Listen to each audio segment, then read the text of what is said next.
Hey, what's going on, guys? This is your boy C Will back to you with another video. Man, on Super Saturday, man, because we are going to be talking about the AMD processors that were just announced not too long ago. I know your timelines has been flooded with the 3rd gen Ryzen.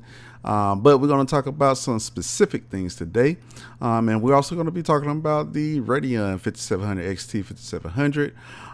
Also, we are going to be looking at some system PC builder stuff or PC part picker. So a couple of things that we're going to be talking about today is definitely which one should you get. If you are in the process of building a computer right now, should you buy Intel? Should you buy AMD?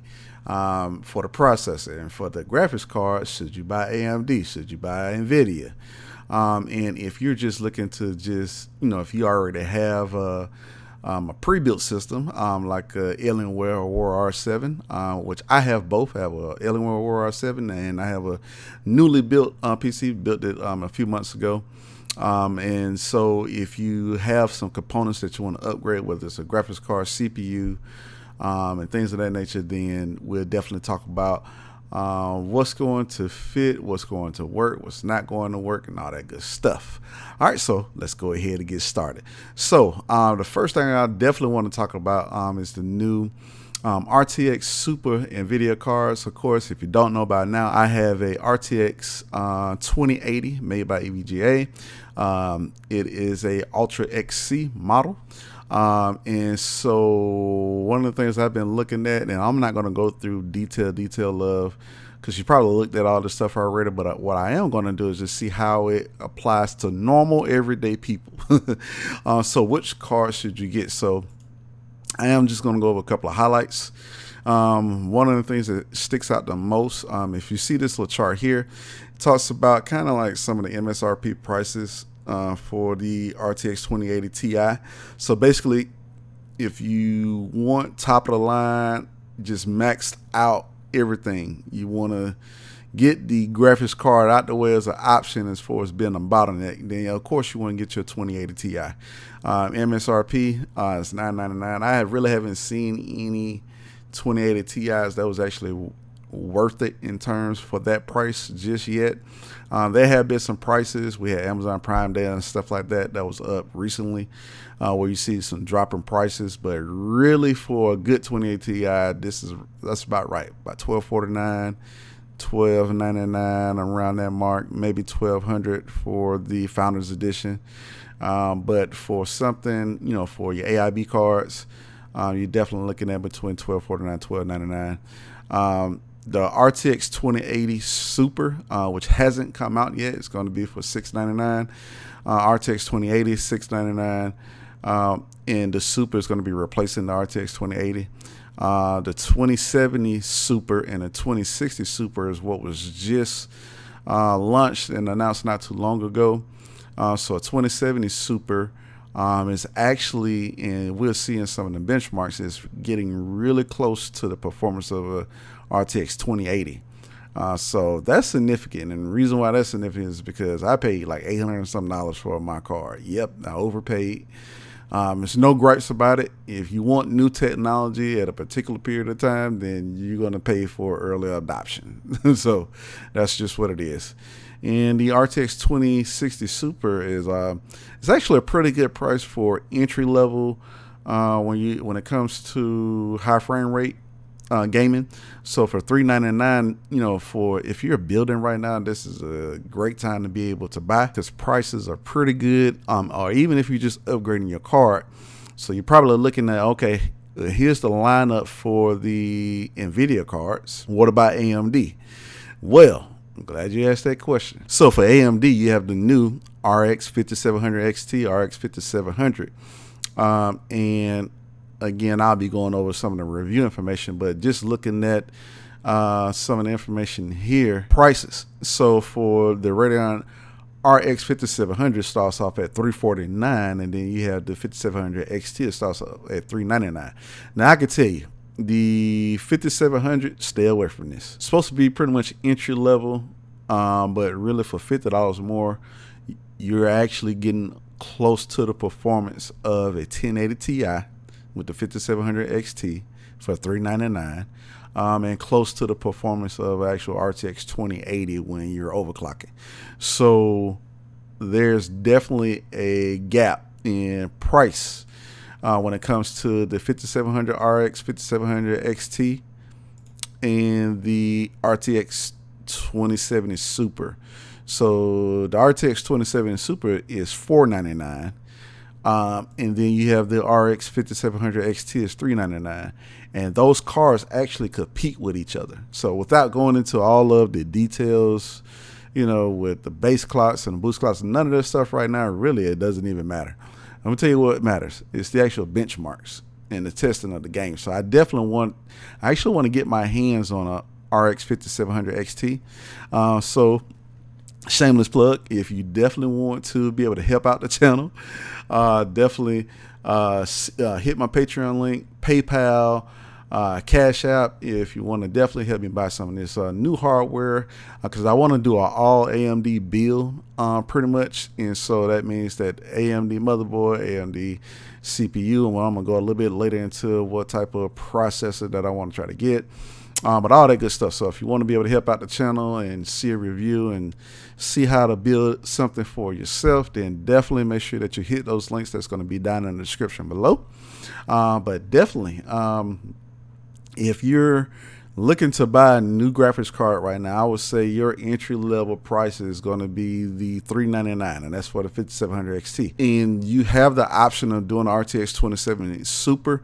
But it is at a $499 price point, and I can promise you probably want to actually go with the 5700 XT. The only benefit really with the 2070 Super is ray tracing, but ray tracing, if you read the reviews and stuff like that, it's only available in some games. And then you're going to be dealing with all this different type of other stuff when it comes to ray tracer performance hits and stuff like that. And ray tracing only actually works good, where you can actually be able to see a difference and have great performance at the same time, is really with a 2080 or better. So if you have a 2080 or better, RTX 2080 or better, and you want to do ray tracing, go that route. Otherwise, I wouldn't even think about it with a 2070, not even a 2070 Super. If you want to do ray tracing, you need to do RTX 2080 or better. But besides that, you actually are going to, for the performance, and we're going to take a look at that. So I'm going to scroll down here, and this is Anandtech, and all of the articles that we're going to be looking at today and benchmarks and stuff come from them. They have a great track record of testing out stuff, great reviews, all that good stuff, and I pretty much trust the information that they give. But if you go down here to the bottom, you can actually jump to some of the benchmarks. Let's take a look at Shadow of the Tomb Raider first. So we're going to look at 3 resolutions. So we're going to look at 4K, 1440p, and 1080p. So at 4K, as you can see, the RTX 2070 Super, 42.6, and then you have the RX 5700 XT from AMD, 39.8. That is pretty much the same. You have pretty much margin of error, but when you're getting that close, that's pretty much the same speed. And this is calculated in frames per second. Higher is better. And then you have the 2060 Supers at 36.8 and the RX 5700 at 36. With these two particular cards, I wouldn't waste some money on those. I would at least go for 2070 Super or the RX 5700 XT. And if we're talking about purely just for gaming, because see, there are some other advantages that you would probably want to use the RTX 2070 Super with the CUDA cores, depending on what certain games, maybe some certain programs and stuff like that. But for $100 price difference, I will go with the RX 5700 XT. And if you go to now, when it comes to, that's 4K gaming, 1440p and 1080p is actually where these cards pretty much shine. So if we're looking at 1440p, you got the RX 5700 XT, 72.2 frames per second. The RTX 2070 Super, 72.5. Like I said, Shadow of the Tomb Raider, it's an intense game when it comes to graphics, and you're basically, you're getting the same frame rate.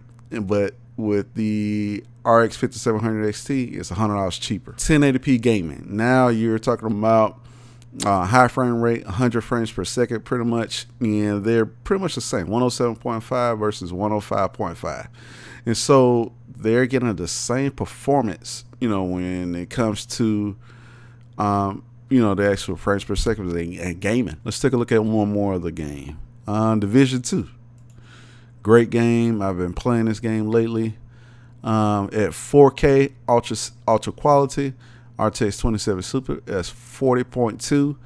5700 XT, 34.7. Of course, these are not 4K cards, but there you have it.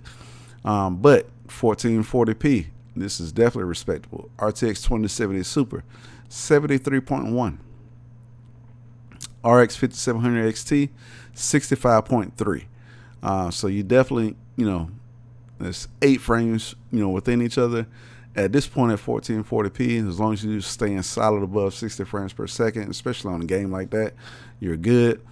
1080p, you're pretty much right in between each other. You have about a 10 frame difference, but you're still getting almost 100 frames per second on either card. So if I was looking to build a system right now, which I am, and I definitely want to get decent 1440p performance when it comes to gaming, I would pretty much purchase a RX 5700 XT right now, and that's just because of the price difference. Nvidia definitely needs to come down on the prices, but of course, in my situation, it's a little bit different. I already have a high performance card, the RTX 2080. I do plan on purchasing a RTX 2080 Ti, and it's specifically for being able to eliminate any type of bottlenecks when it comes to the graphics card. And I am going to put my RTX 2080 back into my Alienware Aurora 7. So that's just me. But with the AMD build, I'm actually going to do the RX 5700 XT. So I'm definitely going to be looking forward to that. Again, if you want to be able to support the channel, help me out with getting some new hardware, especially going towards the AMD build, then definitely make sure you hit the descriptions below for my PayPal, Cash App, and my Patreon page. So moving on to processors. So of course, in Knight Rider, which is my custom built PC, I have the i9-9900K overclocked to 5 gigahertz on all cores. It's 8 cores, 16 threads. In my Alienware Aurora 7, I still have the 8th gen i7-8700, and that is, can't overclock that. It's just, basically, highest that goes up to on one core is 4.6 gigahertz, but pretty much uses, it boosts up to 4.3 gigahertz on all cores. Still a great system. I'm definitely going to be using the Alienware Aurora 7 for streaming. If you've seen my last YouTube video, I actually talked a little bit more about some of the upgrades I'm going to do.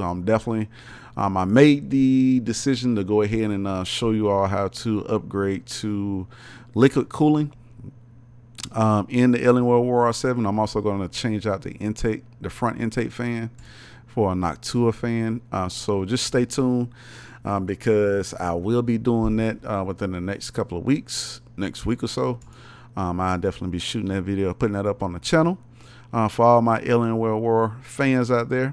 Oh, and speaking of Alienware Aurora 7, if we go back to the, I could tell you for the RTX 2070 Super, if you're trying to replace the graphics card in your Alienware Aurora 7, make sure that you pay attention to how long the length of the cards. I can tell you that well, it may be down here. Nope, that's manufacturer process, stuff like that. But I can tell you the cards need to be at least 10.6 inches.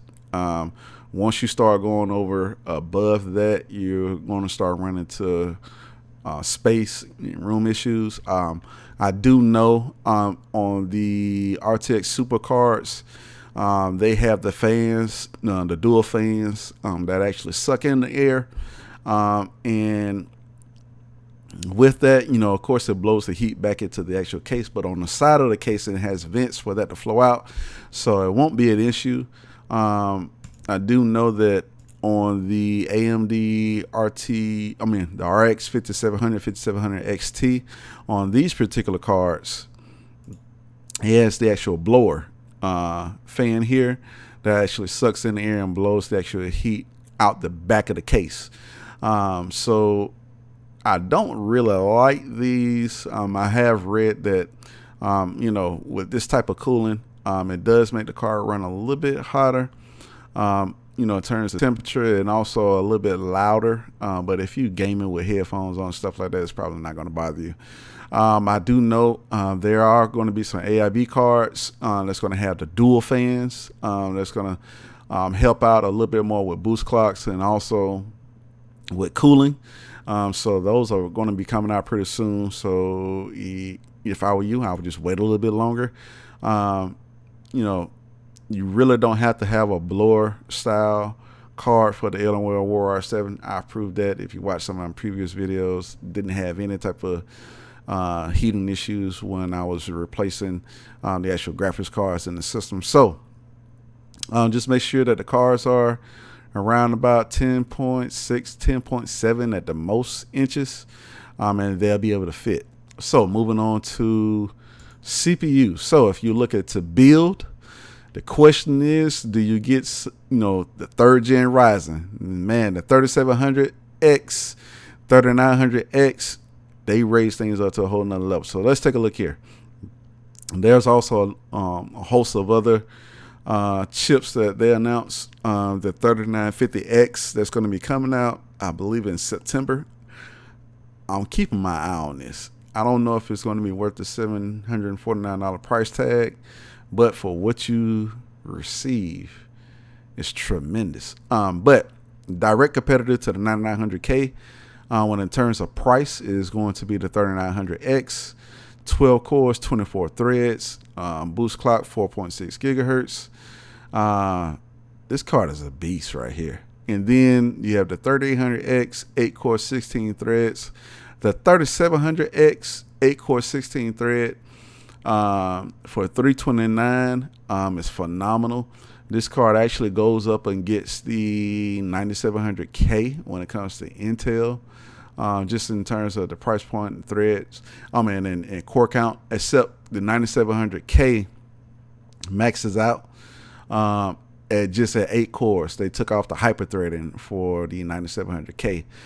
So this is actually still around the ballpark of 8700K, and this is beating it hands down. And we'll kind of take a look at some of the benchmarks and stuff when it comes to that. Entry level 3700X for $249, 6 cores, 12 threads. You can't beat that.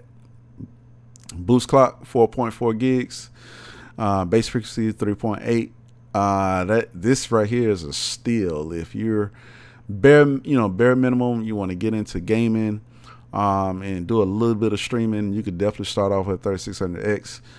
I would spend the extra money and start off with a 3700X if I was getting into streaming and gaming and doing some YouTube stuff and stuff like that. But if you definitely want to future-proof yourself, go with the 3900X, 12 cores, 24 threads. You can pretty much do anything. And if we take a look at some of the benchmarks here, so I'm going to go to where it really matters.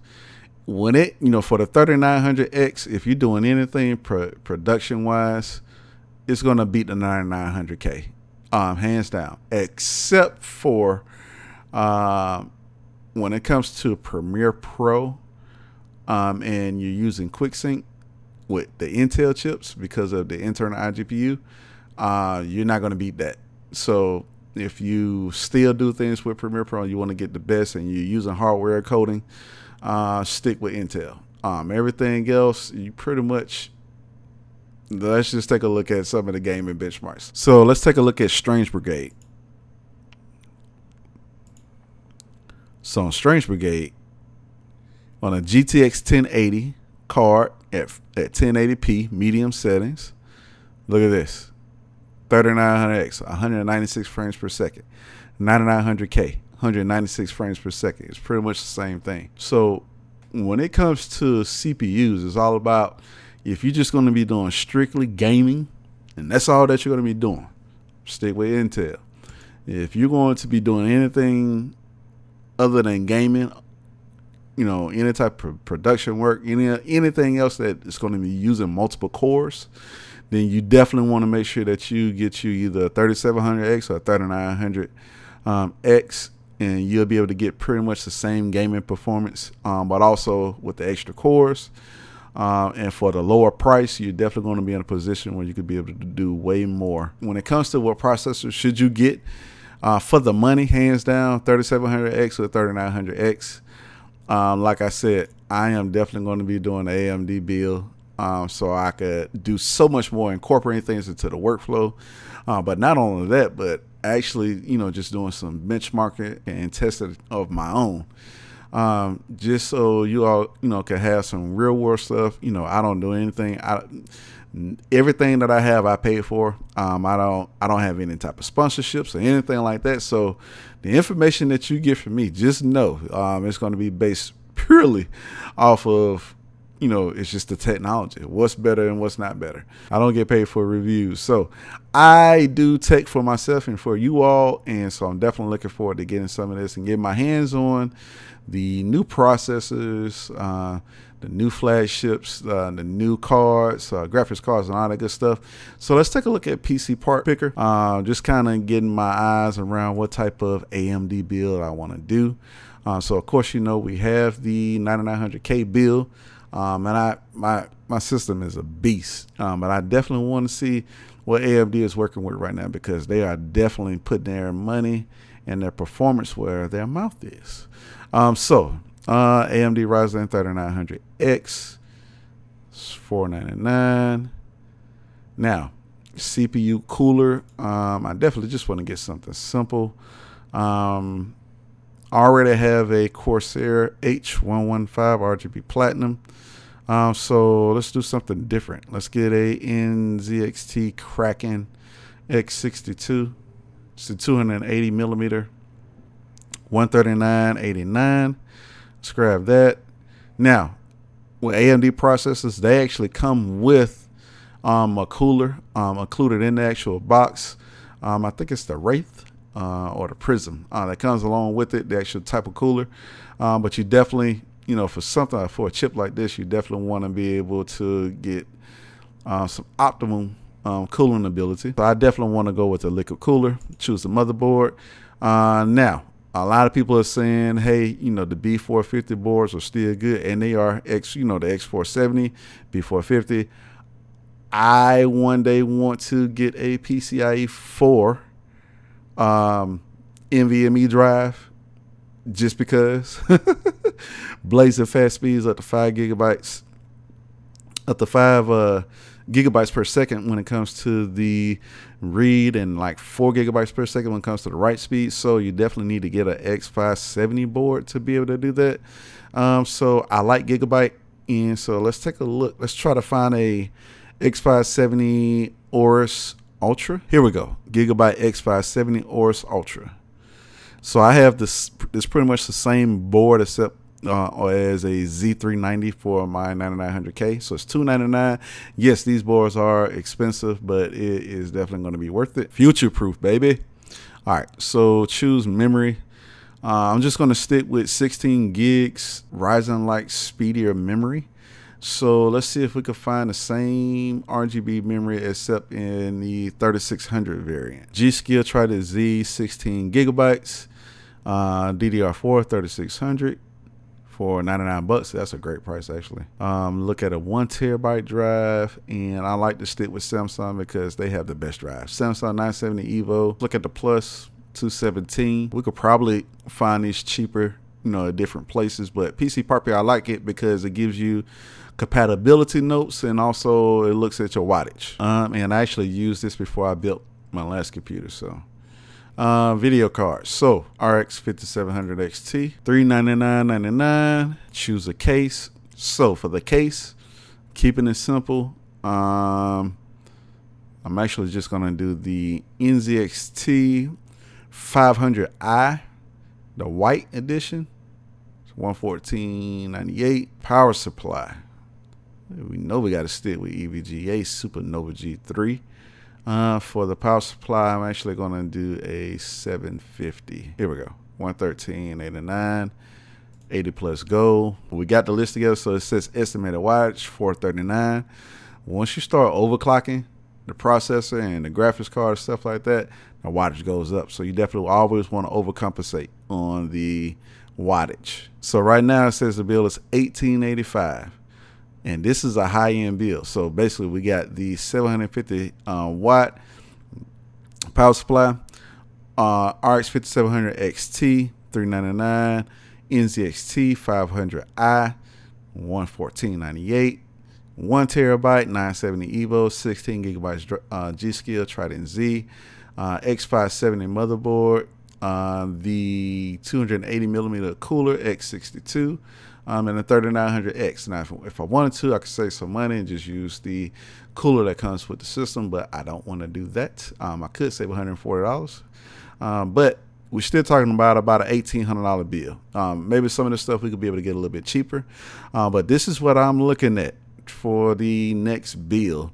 I know on my Knight Rider, the 9900K bill, that's about $2,600 I spent on that. So this is the next build that I want to do. And man, I'm definitely looking forward to it. Again, if you would like to assist and help out with me in the channel, definitely hit the links below on how you can be able to help.